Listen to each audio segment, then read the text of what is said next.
Assalamualaikum warahmatullahi wabarakatuh. Perkenalkan, nama saya Ahmad Khairul Kanjani, kelas PBS 3C, Prodi Pendidikan Bahasa dan Sastra Indonesia. Pada kesempatan kali ini saya ingin mempresentasikan hasil observasi saya mengenai prinsip-prinsip MBS di SMK Fathahillah. Jadi pertama-tama saya akan menjelaskan tentang pengertian manajemen berbasis sekolah. Manajemen berbasis sekolah atau MBS merupakan kata bentukan dari 3 kata, yakni manajemen, berbasis, dan sekolah. Secara harfiah, kata manajemen berarti mengelola, menata, atau mengatur. Arti kata berbasis menurut Kamus Besar Bahasa Indonesia atau KBBI adalah mempunyai basis atau berdasarkan pada sekolah adalah lembaga untuk para siswa, pengajaran siswa atau murid di bawah pengawasan guru. Apabila dirangkai dari ketiga kata tersebut, manajemen berbasis sekolah dapat diartikan sebagai manajemen yang ada di sekolah. Menurut para ahli, yaitu menurut Danim, MBS dapat didefinisikan sebagai suatu proses kerja komunitas sekolah dengan cara menerapkan kaidah otonomi, akuntabilitas, partisipasi, dan sustantabilitas untuk mencapai tujuan pendidikan dan pembelajaran secara bermutu. Sedangkan menurut Sobahi, Hanafiyah, dan Suhana, manajemen berbasis sekolah dapat diartikan sebagai model manajemen yang memberikan otonomi lebih besar kepada sekolah dan mendorong pengambilan keputusan partisipatif yang melibatkan secara langsung warga sekolah, guru, siswa, kepala sekolah, karyawan, orang tua siswa, dan masyarakat untuk meningkatkan mutu sekolah berdasarkan kebijakan pendidikan nasional.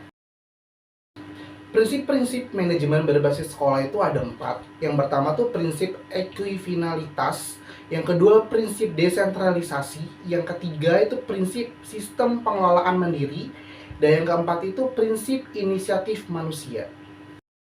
Berikut hasil penelitian prinsip-prinsip MBS di SMK Fathahillah. Dalam observasi di SMK Fathahillah Jagapura, penelitian menggunakan metode studi kasus eksploratori di mana tujuannya adalah untuk menjawab pertanyaan apa dan siapa. Data yang dikumpulkan peneliti berasal dari sumber wawancara dan partisipan yang mana wawancara dilakukan bersama kepala sekolah, wakil kepala sekolah, dan guru. Sedangkan partisipan dilakukan bersama perwakilan siswa di 6 kelas, yaitu kelas 10 TKJ, 11 TKJ, 12 TKJ, 10 TKR, dan 11 TKR, dan kemudian 12 TKR, menggunakan angket yang sudah disiapkan oleh peneliti. Tujuan dari metode ini adalah untuk mengetahui sejauh mana SMK Fathahillah Jagapura menerapkan MBS dan prinsip-prinsipnya. Berikut contoh angket pertanyaan yang dijawab oleh siswa-siswi di SMK Fathahillah. Contohnya itu seperti ini. Berikut yaitu pembahasan hasil penelitian yang dilakukan di SMK Fathahillah. Observasi dimulai dengan mewawancarai kepala sekolah SMK Fathahillah. Berdasarkan penjelasan kepala sekolah SMK Fathahillah, dapat disimpulkan bahwa SMK Fathahillah telah melaksanakan MBS dengan cukup baik, khususnya pengelolaan yang sudah diatur dan prinsip MBS seperti prinsip desentralisasi sudah berjalan. Oleh karena itu, sebagian dari tujuan sekolah sudah tercapai. Selanjutnya, hasil wawancara dengan salah satu guru SMK Fathahillah, yaitu Ibu Sriani SPD, menjelaskan bahwa memang betul MBS di sekolah ini sudah berjalan dengan baik. Salah satu buktinya yaitu output atau siswa yang lulus dari sekolah ini sebagian besar mendapatkan pekerjaan karena siswa yang sudah berada di kelas 3 akan difokuskan pada minatnya masing-masing. Sebagai contoh, anak kelas TKR atau kelas 12 TKR yang bernama Abdul Jamaluddin minat pada kelas bahasa Jepang, maka dia akan fokus pada program tersebut. Sekolah juga sudah bekerja sama dengan beberapa perusahaan sehingga siswa setelah lulus tidak terlalu khawatir untuk melanjutkan masa depannya.